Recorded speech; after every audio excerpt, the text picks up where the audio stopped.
পবিত্র আশুরায় মুসলমানরা যেমন আশুরার রোজা রাখেন, ঠিক তেমনই ইহুদিদেরও রোজা রাখার একটি প্রাচীন নিয়ম রয়েছে। কিন্তু কেন মুসলিমদের এই পবিত্র দিনটিতে ইহুদিরা রোজা রেখে থাকেন? ইহুদিদের এই রোজা রাখার দিনটিকে বলা হয় ইয়ুম কিপ্পুর, যার অর্থ হল পাপের ক্ষমা চাওয়ার দিন।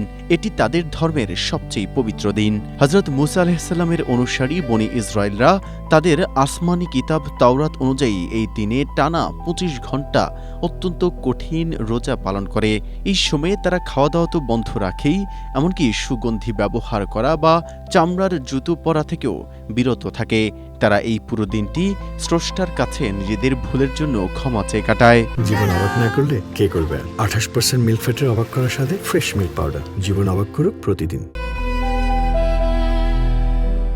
এই দিনে ইহুদি জনগোষ্ঠীর মধ্যে, বিশেষ করে ইসরায়েলের পুরো দেশ যেন একদম থমথমে হয়ে যায়। রাস্তাঘাটে গাড়ি চলে না, টিভি রেডিওর সম্প্রচার বন্ধ থাকে, এমনকি বিমানবন্দরও বন্ধ রাখা হয়।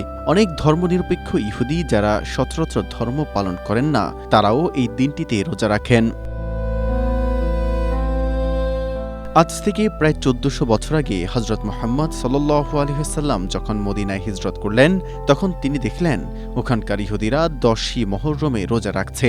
রাসূলুল্লাহ সাল্লাল্লাহু আলাইহি ওয়াসাল্লাম যখন এর কারণ জানতে চাইলেন, তারা তখন উত্তর দিল, এই পবিত্র দিনটিতে আল্লাহ তাআলা হযরত মূসা আলাইহিসসালাম এবং বনী ইসরাইলকে অত্যাচারী ফেরাউনের হাত থেকে রক্ষা করেছিলেন।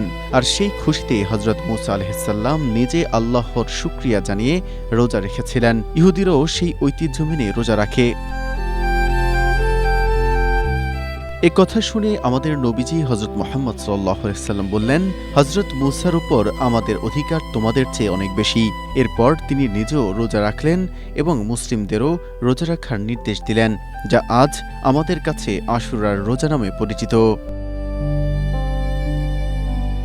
মেহেদী হাসান, এশিয়া পোস্ট।